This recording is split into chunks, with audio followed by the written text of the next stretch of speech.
wirausaha, menjadi ahli teknologi, dan lain-lain. Silakan Prof. Stella, 5 menit.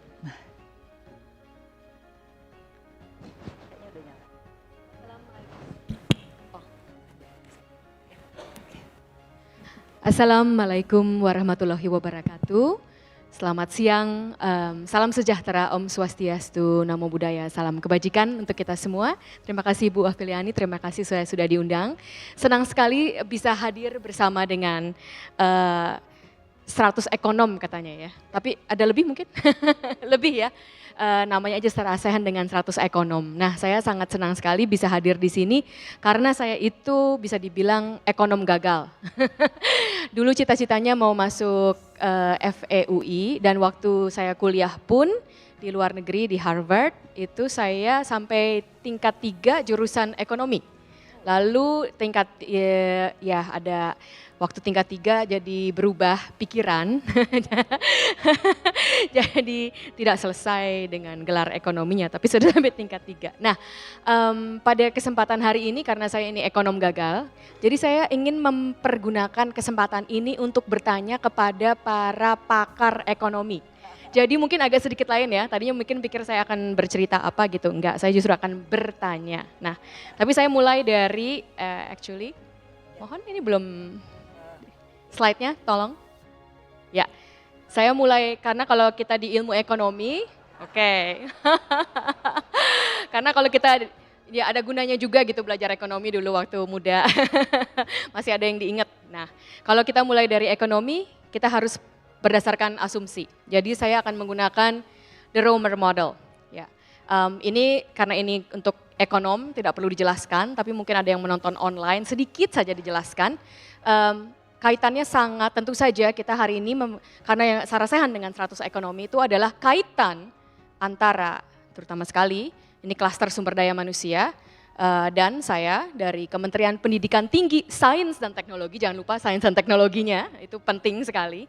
Nah, apakah kaitannya dengan ekonomi? Ini secara ekonomi dasar, para ekonom kita ini akan jauh lebih tahu bisa menjelaskan daripada saya. Mudah-mudahan nanti akan ada di Instagram supaya para anak-anak muda kita tahu apa the Romer Model of Growth. Ini sangat penting sekali tentu saja.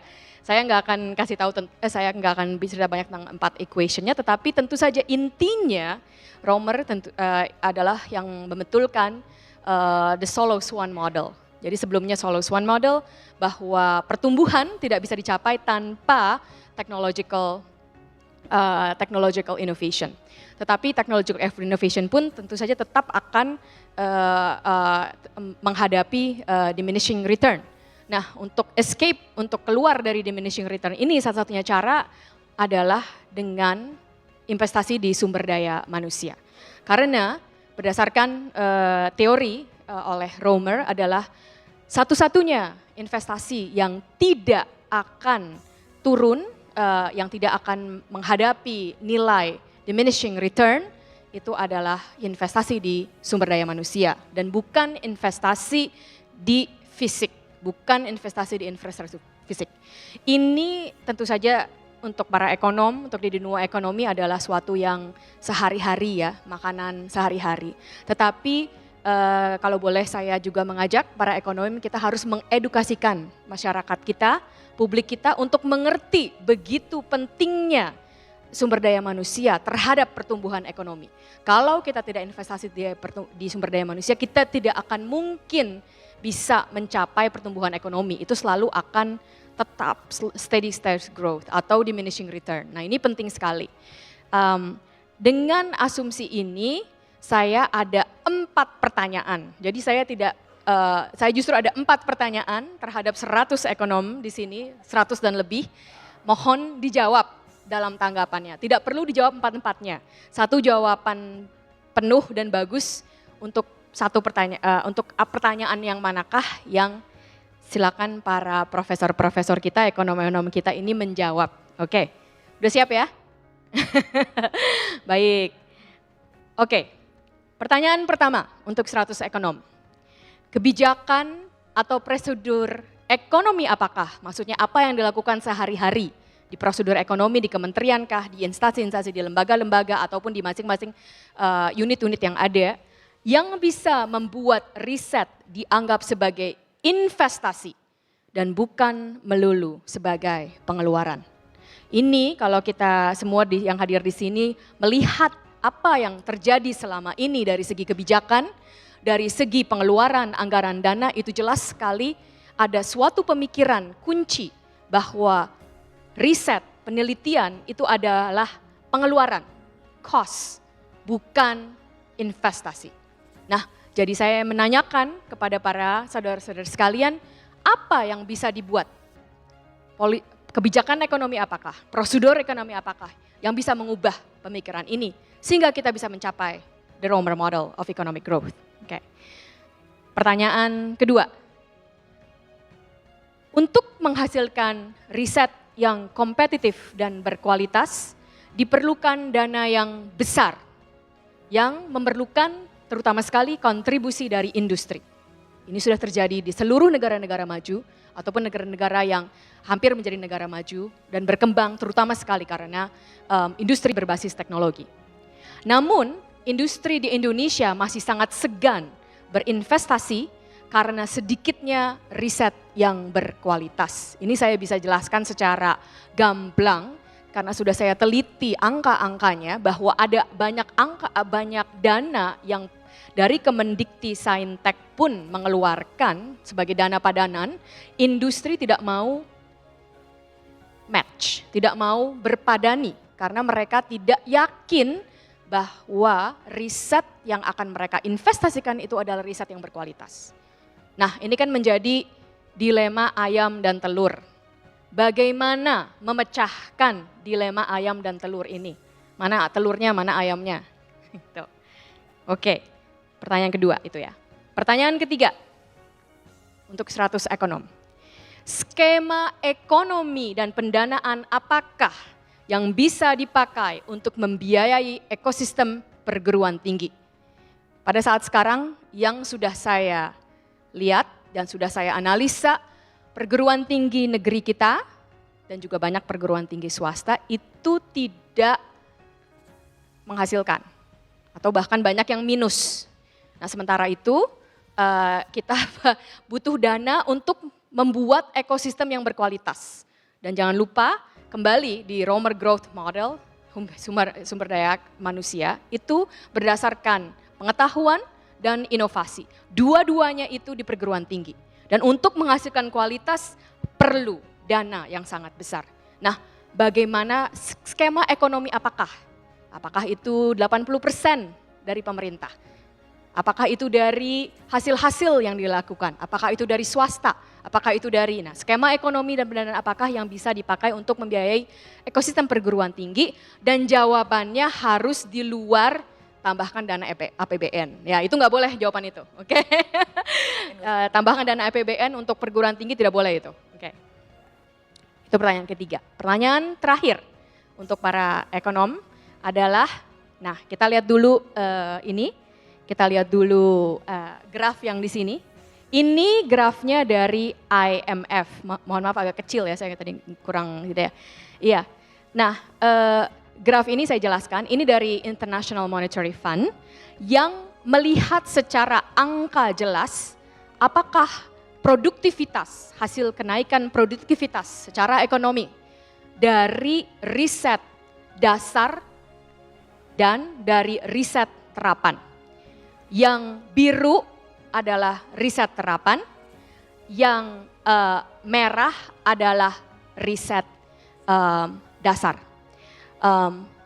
X-axisnya adalah tahun, berapa lama, dan Y-axisnya itu adalah citasinya, penyerapan citationnya. Nah, yang bisa dilihat secara langsung di sini adalah riset dasar secara jangka panjang itu mempunyai dampak yang jauh lebih besar pada pertumbuhan ekonomi. Diukur berdasarkan inovasi dan produktivitas. Jadi kita bisa lihat total area di bawah yang merah itu lebih besar daripada total area di bawah yang biru. Dan itu dilihat dari citasi dari paper ke patent dan ke industri. Versus citasi dari patent langsung ke patent dan ke industri. Nah, riset terapan secara jangka panjang lebih sedikit dampaknya terhadap pertumbuhan ekonomi, produktivitas, inovasi itu lebih sedikit. Namun kalau kita cuma mengukur dalam jangka waktu 10 tahun, kita bisa lihat memang yang biru lebih banyak. Ya, tetapi pertumbuhan ekonomi suatu negara, Indonesia Emas 2045 itu adalah jangka panjang. Namun kebijakan ekonomi yang terjadi selama ini selalu kebanyakan berfokus pada hasil jangka pendek, termasuk insentif yang diberikan kebanyakan adalah untuk hasil riset terapan. Kembali lagi, ini adalah data bukan saya yang bikin, ini yang bikin International Monetary Fund, sangat bisa dipercaya bahwa kita harus dua-duanya, bahkan sebenarnya kita harus lebih banyak terhadap riset dasar. Nah, tetapi tentu saja saya ingin kembali menanyakan kepada para pakar-pakar bagaimana kita menghadapi masalah jangka pendek versus jangka panjang ini dengan tujuan meningkatkan ekonomi negara secara keseluruhan. Demikian pertanyaan saya, 4 pertanyaan, mohon dijawab. Terima kasih. Ini bedanya ya, kalau wakil menterinya itu adalah seorang profesor dan dosen, mengembalikan pada yang bertanya, pada yang mengundang ya untuk menjawab. Tapi bagus, saya setuju sekali ada 4. Jadi ini kebetulan ada 3 juga nih yang akan menanggapi. Jadi yang menanggapi dari tadi saya lihat sudah mencatat untuk menjawab apa pertanyaan profesor. Kalau nggak bisa jawab berarti wah itu salah gitu ya. Baik, yang pertama saya undang untuk menanggapi yaitu Ibu Tanti Novianti, Wakil Dekan Sekolah Bisnis IPB. Silakan untuk menyampaikan jawaban. Jadi bukan nanya ya, sekarang jawaban. Terus mungkin mohon dari pertanyaan yang mana, terus untuk slide-nya tolong ditampilkan. Terima kasih. Baik, terima kasih Bu Afi dan Ibu Stella. Nampaknya ini kayak ujian prelim ya. Sungguh menanyakan supaya saya tahu gitu. Siap Ibu, mungkin terima kasih sudah diberikan kesempatan langsung dengan Ibu Stella.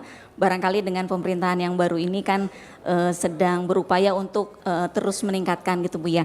Barangkali mungkin dari saya selama ini pengalaman gitu ya, mungkin saya lebih fokus ke yang nomor 2. Nomor 2, mohon ditampilkan slide-nya pertanyaan nomor 2. Ya. Ini serasa belajar makro Bu. Serasa saya waktu mengajar makro juga gitu ya. Ada solo growth model dan hard growth itu ya. Silakan. Baik, jadi kaitannya dengan pertanyaan yang nomor 2 untuk menghasilkan riset yang kompetitif bla bla bla dan seterusnya. Memang ini nampaknya ada kait-mengkait. Nah, pengalaman selain apa yang dilakukan dan saya melakukan riset dengan teman-teman kepada periset yang menerima dana dari LPDP. Pertama tadi dikaitkan dengan riset itu kan memang bisa pilihan ada yang dasar dan terapan.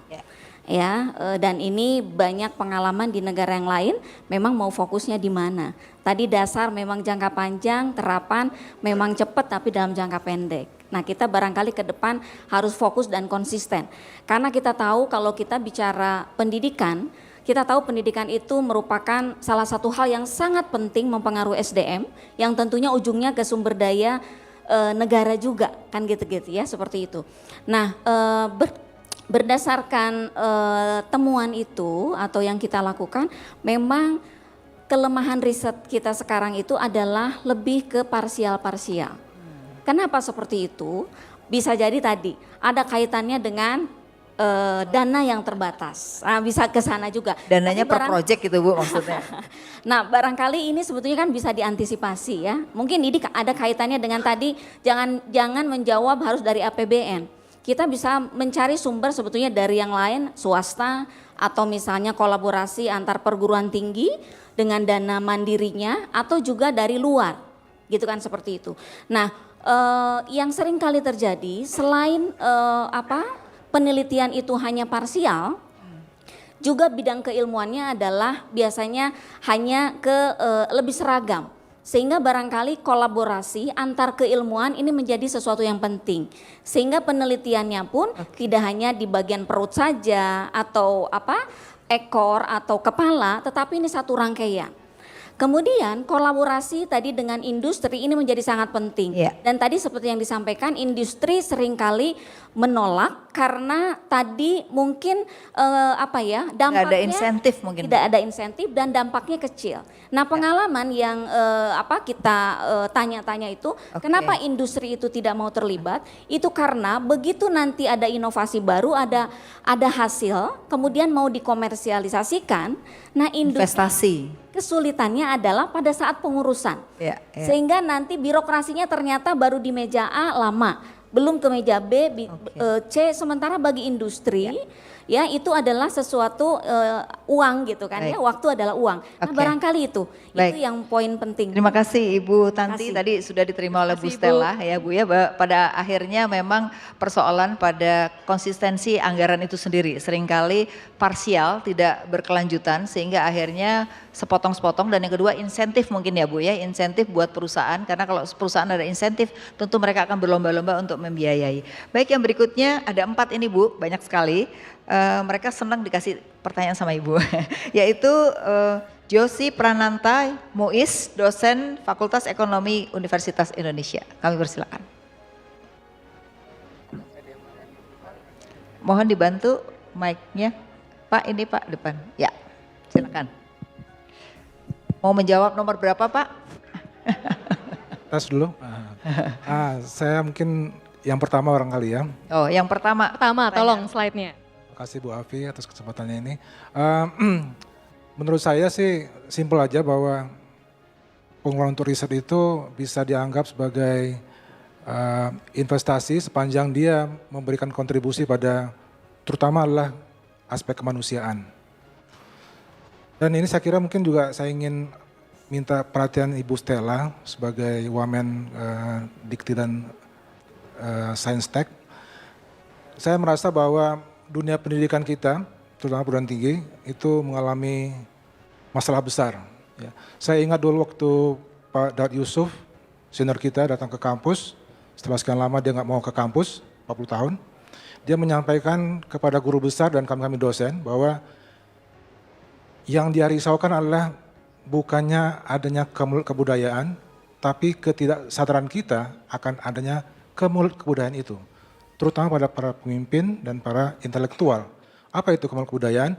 Bahwa kita pernah menciptakan nilai-nilai, values, nilai kebangsaan waktu Sumpah Pemuda, nilai persatuan, kemerdekaan waktu merdeka. Tapi pembangunan yang sudah hampir 80 tahun ini menggerus nilai-nilai tersebut. Kita semakin tidak merdeka secara ekonomi, kita tidak berdaulat, tidak punya nilai-nilai persatuan dan seterusnya. Dan beliau sangat risau dengan hal itu. Itu perlu dijadikan PR besar kita.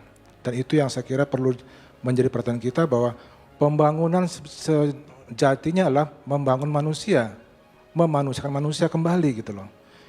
Pendidikan tinggi tidak sekedar menyiapkan SDM untuk pembangunan, tapi bagaimana orang-orang muda Indonesia menjadi manusia kembali. Dia punya nilai-nilai, nilai-nilai kejujuran, integritas, kemandirian dan seterusnya.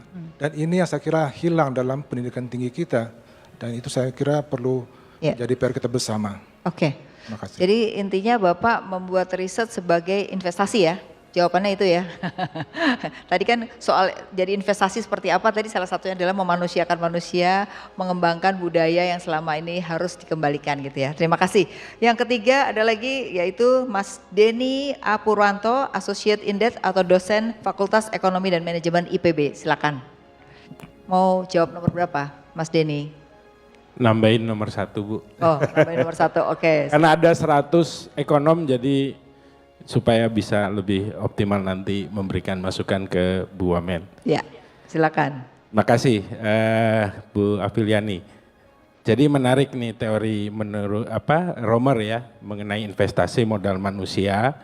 Tapi sebenarnya ada terusannya Bu Stella, itu teori mengenai job search atau bagaimana kemudian investasi modal manusia itu bisa optimal diterima oleh pasar tenaga kerja. Cuman kalau saya ngajar itu di semester 4. Karena Bu Stella sampai semester 3, dia mungkin belum nyampe ke situ gitu. Siapa makanya? Oke. Untuk pertanyaan nomor 1 mungkin saya sedikit sharing saja Bu. Saya kebetulan ambil PhD di Göttingen, Jerman, gitu ya. Dan yang saya pahami adalah alokasi anggaran kepada universitas di Jerman itu didasarkan oleh research-nya. Dan itu sangat bergantung kepada prioritas pembangunan nasionalnya. Misalnya prioritas pembangunan nasionalnya pengentasan kemiskinan. Maka universitas-universitas yang publikasi research-nya, applied dari studinya itu lebih banyak di soal kemiskinan, maka universitas itu akan mendapat alokasi anggaran yang lebih besar. Gitu ya. Demikian juga kalau misalnya fokusnya bagaimana job search tadi ya, meningkatkan employability. Kan isu kita itu adalah tadi sempat disinggung juga, pengangguran yang tinggi itu bukan yang pendidikannya SD atau SMP gitu ya. Tapi SMA, bahkan sekolah vokasi, dan urutan ketiga itu perguruan tinggi. Nah ini tugas mungkin Bu Wamen juga nanti bagaimana kemudian employability dari lulusan vokasi, diploma, bahkan S1 ini bisa lebih baik.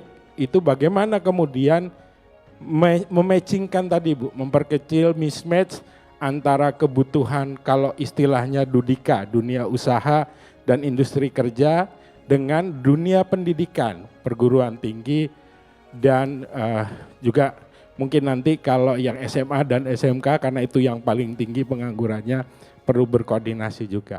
Itu dari saya. Ya. Terima kasih Bu Terima Alfi. kasih Mas Denny, ini menarik masukannya ya. Mungkin bisa jadi ininya Bu Stella nih, masukan Bu Stella. Oke, yang terakhir saya persilakan Bapak Yorga dari SBM ITB. Di mana orangnya? Oh, oke, silakan. Terima kasih Bu Alfi. Selamat siang Bu Stella. Saya panggil Bu karena kata Pak Satrio kita desakralisasi profesor Bu, gak usah panggil prof katanya. Ya. Baik, saya mau nanya Bu, tapi disuruh jawab. Jadi ada 2 jawaban tambahan dan 2 pertanyaan tetap saya Jawab yang mana dulu Pak? Yang mana Pak? Meng-echoing apa yang disampaikan Mas Denny tentang jawaban pertanyaan 1 dan 4 menurut saya cukup nyambung ya. Jadi 1 dan 4. Ya. 1 dan 4-nya bisa di 1 dan 4 betul. 1 dan 4 betul. Poinnya adalah bagaimana betul, sektor prioritas ini kita perlu gitu Bu. Jadi bagaimana kalau lanjut tentang fungsi solo atau romer tadi kita lanjutkan ke negara yang hadir gitu Bu. Kita mengutip Mariana Mazzucato, dia bilang entrepreneurial state atau moonshot mission, di mana negara yang leading sektor prioritas mana yang harus kita dahulukan. Sehingga anggaran riset untuk universitas itu tergantung sektor prioritas tadi, mengaminkan apa yang disampaikan sebelumnya. Sehingga bagaimana misalkan kalau kita lihat di Scopus database riset kita di engineering, medicine, material science itu kurang. Seharusnya anggaran itulah yang diprioritaskan situ. Selama ini kan PUI di universitas itu bottom up. Semua kampus boleh mengajukan pusat riset, bidangnya palu gada gitu. Nah, bagaimana negara hadir, ini arah kita mau ke sana. Termasuk industri juga, karena pada akhirnya industri itu pasti akan mencari yang cuan gitu ya, mencari yang market return-nya tinggi, maka basic research itu harus ada di pemerintah gitu Bu. Dia yang leading, maka riset terapan itu masuk ke swasta, maka harus ada integrasi di sana. Pertanyaan ketiga saya ingin menjawab, tapi jawabannya adalah tetap harus memakai APBN Bu.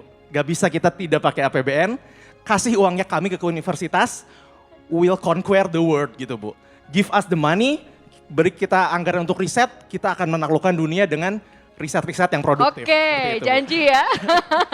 2 pertanyaan Bu, kita lanjutkan di Solo Model. Kalau syaratnya dari Acemoglu itu institusinya harus baik Bu.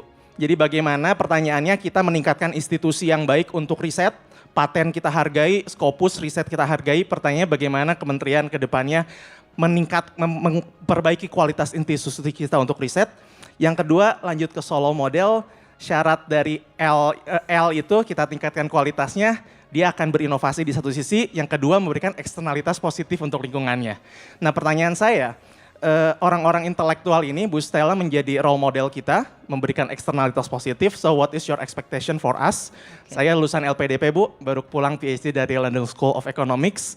Jadi apa ekspektasi Ibu untuk kami semua generasi muda memberikan eksternalitas positif untuk sekitarnya? Terima kasih. Assalamualaikum warahmatullahi wabarakatuh. Terima kasih. Jadi selain masukan ada pertanyaan, dan pertanyaan ini sangat bagus ya Bu Stella ya, karena Bu Stella jadi role model gimana nih supaya ke depan generasi muda ini juga punya harapan. Silakan Bu Stella. Oke, terima kasih sekali untuk jawaban-jawabannya. Memang tujuan saya untuk belajar dan ini sungguh menjadi masukan karena dalam jangka waktu hampir 1 bulan bekerja di kementerian, tentu saja yang banyak saya lakukan adalah memetakan masalah-masalahnya. Jadi sungguh pertanyaan-pertanyaan yang saya tanyakan tadi 4 itu sebenarnya banyak, saya catatannya banyak tuh. Udah setengah buku tuh. Jadi tapi saya harus pilih karena cuma boleh 5 menit. Pertanyaannya banyak lagi, mungkin nanti saya taruh di Instagram gitu ya. Jadi para ekonom bisa menjawab. Sungguh pertanyaan 4 itu adalah yang saya analisa dari peta pendidikan tinggi sains dan teknologi yang langsung berhubungan dengan pertumbuhan ekonomi, sehingga itulah 4 yang tadi saya tanyakan, salah 4-nya dari banyak. Tadi ada saya mungkin mulai dari pertanyaannya dahulu, lalu saya akan jawab juga tanggapan dari tanggapannya. Terima kasih sekali. Pertama dari pertanyaan bagaimana perguruan tinggi itu bisa lebih menghargai produk-produk riset yang berkualitas. Itu sangat penting sekali, dan ini sudah saya petakan. Ternyata waktu kemarin ya, hari Senin ya, saya bicara di di IDEF, saya agak lupa nih, untuk acara ekonomi juga. Kebetulan Ibu Sri Mulyani juga menjadi pembicara hari Senin kemarin, secara online saya berbicara bahwa kalau kita lihat ada 8 IKU untuk universitas kita, hanya 1 IKU nomor 5 yang ada hubungannya dengan penelitian. Nah, yang lainnya, 7 IKU yang lainnya itu sama sekali tidak ada hubungannya dengan riset dan kualitas riset.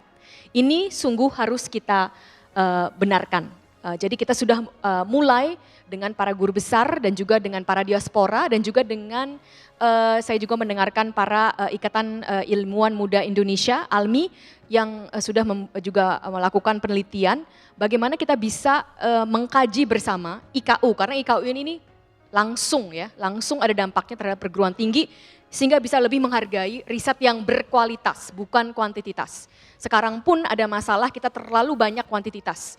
Di Indonesia kita ada 22.000 jurnal, hanya 11 yang Q1 Scopus. Nah, itu 22.000 jurnal itu sangat terlalu banyak. Dan itu terjadi bukan karena kita adalah orang-orang yang senang baca buku, tetapi memang BKD itu mengharuskan setiap semester harus publikasi. Mahasiswa menulis disertasi harus publikasi. Nah, inilah harus kita kaji. Apakah itu sungguh-sungguh akan menghasilkan berdasarkan kualitas, atau itu hanya berdasarkan kuantitas tanpa sungguh-sungguh ada perubahan.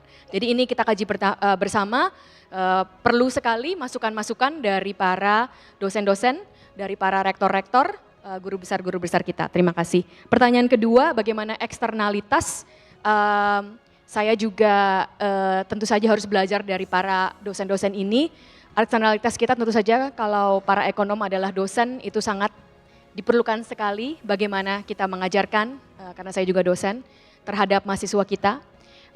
Mungkin satu cara yang sederhana, ayolah kita kaji setiap tugas yang kita berikan kepada mahasiswa kita. Ayo kita kaji apakah itu sungguh bermanfaat untuk meningkatkan pertumbuhan sang individu, sang mahasiswa. Jangan sampai tugas-tugas itu hanya diberikan karena memang harus punya tugas. Lebih baik tidak punya tugas, punya waktu lebih banyak untuk membaca, untuk berpikir, daripada dikasih tugas hanya karena ada tugas. Mungkin itu satu yang bisa kita lakukan sebagai dosen. Ayolah tugas itu sungguh bisa ada, kita bisa menjawab kenapa saya memberikan tugas itu. Dan sedikit tanggapan, satu tadi mengenai kerumitan birokrasi, terima kasih sekali. Ibu Tanti, itu memang juga yang sudah saya dengar berkali-kali, jadi saya senang sekali dengar dari Ibu. Dan kalau saya boleh memuji, IPB itu dikenal sebagai manajemennya itu sangat yang paling bagus sementara ini. Ibu. Ya, kami sangat berterima kasih dan kami ingin mengadakan workshop bagaimana manajemen antara riset pendanaan antara industri, pemerintah dan universitas di IPB sangat dengan baik sekali. Lalu yang kedua, mengenai integritas dan kejujuran, saya sangat setuju. Kembali juga di mana kita itu sebagai universitas, segala sesuatu yang kita lakukan itu berdasarkan integritas. Paper-paper yang kita tulis itu harus high integrity, harus berdasarkan kejujuran. Kalau di science itu adalah nomor 1, ayolah kita kembalikan ini. Dan mungkin yang terakhir itu bagaimana kita bisa melihat employability, penyerapan tenaga kerja dari lulusan vokasi, diploma, bagaimana itu di matchingnya. Mungkin sedikit kalau saya boleh membagikan, kita harus bisa jelas. Vokasi itu adalah untuk bisa menyanggapi kebutuhan dari demand, ya, kebutuhan dari industri. Oleh karena itu harus sering-sering dilihat industrinya bergeraknya seperti apa. Berapa tahun lagi akan menjadi apa, itu harus dipetakan terus. Nah itu tugas kementerian kita, termasuk juga tugas dari industri dan pekerjaan. Tetapi universitas non-vokasi itu adalah dua-duanya. Demand tapi juga supply, harus mensupply, harus mengeluarkan inovasi-inovasi baru yang akan membuat industri-industri baru. Kita tidak usah jauh-jauh, industri yang ada yang sangat berhasil, Google, AI, industri, open mind, itu semuanya datang dari universitas. Nah itulah kalau kita bisa melihat secara jelas pemetaan ini, saya rasa kita akan bisa lebih maju ke depannya. Sekali lagi terima kasih atas saran-sarannya. Terima kasih. Masih bisa bertanya lagi. Terima kasih Dr. Stella Christy karena hari ini